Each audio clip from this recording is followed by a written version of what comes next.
Hey guys, I'm super sorry for not posting yesterday, but today we're reading 2 Samuel chapters 17 and 18, and today's verse of the day is 1 John 2 verse 6. Whoever claims to live in him must live as Jesus did. Amen. So today we're reading 2 Samuel chapters 17 and 18. 2 Samuel chapter 17. Ahithophel said to Absalom, I would choose 12,000 men and set out tonight in pursuit of David. I would attack him while he is weary and weak. I would strike him with terror, and then all the people with him will flee. I would strike down only the king and bring all the people back to you. The death of the man you seek will mean the return of all. All the people will be unharmed. This plan seemed good to Absalom and to all the elders of Israel. But Absalom said, Summon also Hushai the Archite, so that we can hear what he has to say as well. When Hushai came to him, Absalom said, Ahithophel has given this advice. Should we do what he says? If not, give us your opinion. Hushai replied to Absalom, The advice Ahithophel has given is not good this time. You know your father and his men. They're fighters, and as fierce as a wild bear robbed of her cubs. Besides, your father is an experienced fighter. He will not spend the night with the troops. Even now he is hidden in a cave or some other place. If he should attack your troops first, whoever hears about it will say, There has been a slaughter among the troops who follow Absalom. Then even the bravest soldier, whose heart is like the heart of a lion, will melt with fear, for all Israel knows that your father is a fighter, and that those with him are brave. So I advise you, let all Israel, from Dan to Beersheba, as numerous as the sand on the seashore, be gathered to you, with you yourself leading them into battle. Then we will attack him wherever he may be found, and we will fall on him as dew settles on the ground. Neither he nor any of his men will be left alive. If he withdraws into a city, then all Israel will bring ropes to that city, and we will drag it down to the valley until not so much as a pebble is left. Absalom and all the men of Israel said, The advice of Hushai the Archite is better than that of Ahithophel. For the Lord had determined to frustrate the good advice of Ahithophel in order to bring disaster on Absalom. Hushai told Zadok and Abiathar the priests, Ahithophel has advised Absalom and the elders of Israel to do such and such, but I have advised them to do so and so. Now send a message at once and tell David, Do not spend the night at the fords in the wilderness. Cross over without fail, or the king and all the people with him will be swallowed up. Jonathan and Ahimaaz were staying at En-Rogel. A female servant was to go and inform them, and they were to go and tell King David, for they could not risk being seen entering the city. But a young man saw them and told Absalom. So the two of them left at once and went to the house of a man in Bahurim. He had a well in his courtyard, and they climbed down into it. His wife took a covering and spread it out over the opening of the well and scattered corn over it. No one knew anything about it. When Absalom's men came to the woman of the house, they asked, Where are Ahimaaz and Jonathan? The woman answered them, They crossed over the brook. The men searched but found no one, so they returned to Jerusalem. After they had gone, the two climbed out of the well and went to inform King David. They said to him, Set out and cross the river at once. Ahithophel has advised such and such against you. So David and all the people with him set out and crossed the Jordan. By daybreak, no one was left who had not crossed the Jordan. When Ahithophel saw that his advice had not been followed, he saddled his donkey and set out for his house in his hometown. He put his house in order, and then hanged himself. So he died and was buried in his father's tomb. David went to Mahanaim, and Absalom crossed the Jordan with all the men of Israel. Absalom had appointed Amasa over the army in place of Joab. Amasa was the son of Jether, an Ishmaelite who had married Abigail, the daughter of Nahash, the sister of Zeruiah, the mother of Joab. The Israelites and Absalom camped in the land of Gilead. When David came to Mahanaim, Shobai, son of Nahash from Rabbah of the Ammonites, and Machir, son of Amiel from Lo-debar, and Barzillai the Gilead from Rogelim, brought bedding and bowls and articles of pottery. They also brought wheat and barley, flour and roasted grain, beans and lentils, honey and curds, sheep and cheese from cow's milk for David and his people to eat. For they said, "The people have become exhausted and hungry and thirsty in the wilderness." Amen. So that's 2 Samuel chapter 17, and now we'll go with 2 Samuel chapter 18. 2 Samuel chapter 18.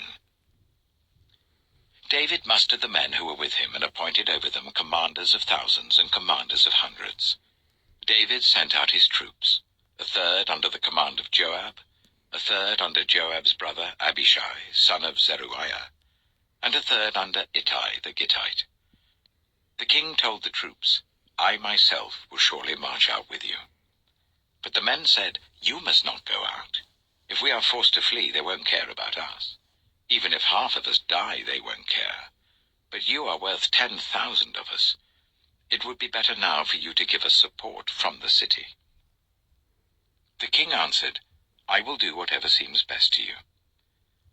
So the king stood beside the gate while all his men marched out in units of hundreds and of thousands. The king commanded Joab, Abishai, and Ittai, "Be gentle with the young man Absalom for my sake." And all the troops heard the king give orders concerning Absalom to each of the commanders. David's army marched out of the city to fight Israel, and the battle took place in the forest of Ephraim. There Israel's troops were routed by David's men, and the casualties that day were great, 20,000 men. The battle spread out over the whole countryside, and the forest swallowed up more men that day than the sword. Now Absalom happened to meet David's men. He was riding his mule, and as the mule went under the thick branches of a large oak, Absalom's hair got caught in the tree. He was left hanging in mid-air while the mule he was riding kept on going. When one of the men saw what had happened, he told Joab, "I have just seen Absalom hanging in an oak tree." Joab said to the man who had told him this, "What?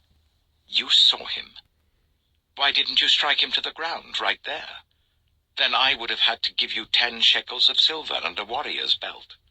But the man replied, "Even if 1,000 shekels were weighed out into my hands, I would not lay a hand on the king's son. In our hearing, the king commanded you and Abishai and Ittai, protect the young man Absalom for my sake. And if I had put my life in jeopardy, and nothing is hidden from the king, you would have kept your distance from me."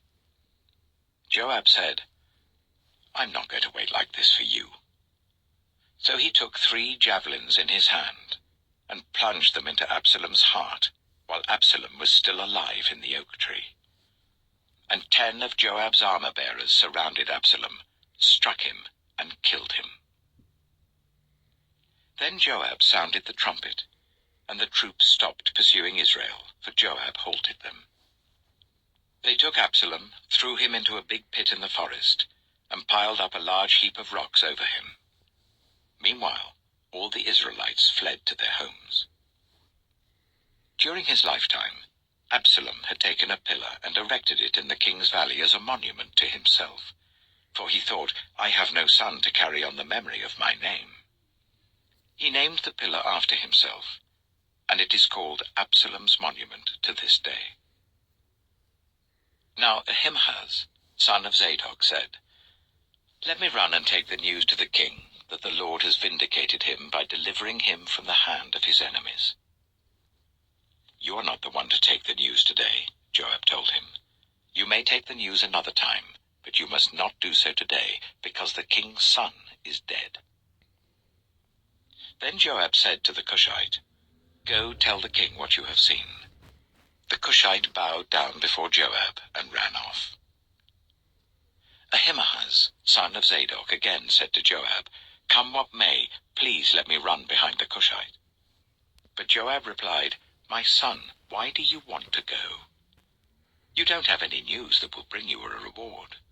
He said, "Come what may, I want to run." So Joab said, "Run." Then Ahimaaz ran by the way of the plain and outran the Cushite. While David was sitting between the inner and outer gates, the watchman went up to the roof at the gateway by the wall. As he looked out, he saw a man running alone. The watchman called out to the king and reported it. The king said, "If he is alone, he must have good news." And the runner came closer and closer. Then the watchman saw another runner, and he called down to the gatekeeper, "Look, another man running alone." The king said, "He must be bringing good news too." The watchman said, "It seems to me that the first one runs like Ahimaaz, son of Zadok." "He's a good man," the king said. "He comes with good news." Then Ahimaaz called out to the king, "All is well." He bowed down before the king with his face to the ground and said, "Praise be to the Lord your God. He has delivered up those who lifted their hands against my lord the king." The king asked, "Is the young man Absalom safe?" Ahimaaz answered, "I saw great confusion just as Joab was about to send the king's servant and me, your servant, but I don't know what it was." The king said, "Stand aside and wait here." So he stepped aside and stood there. Then the Cushite arrived and said, "My lord the king, hear the good news. The Lord has vindicated you today by delivering you from the hand of all who rose up against you." The king asked the Cushite, "Is the young man Absalom safe?" The Cushite replied, "May the enemies of my lord the king and all who rise up to harm you be like that young man." The king was shaken. He went up to the room over the gateway and wept. As he went, he said, "Oh, my son Absalom, my son Absalom. If only I had died instead of you. Oh, Absalom, my son, my son." Amen. So that was 2 Samuel chapters 17 and 18, and tomorrow we'll read 2 Samuel chapter 19. As you guys can see, I'm now posting more consistently to start making some good decisions. But I'm going to end the video off here, and you guys have a blessed night. Amen.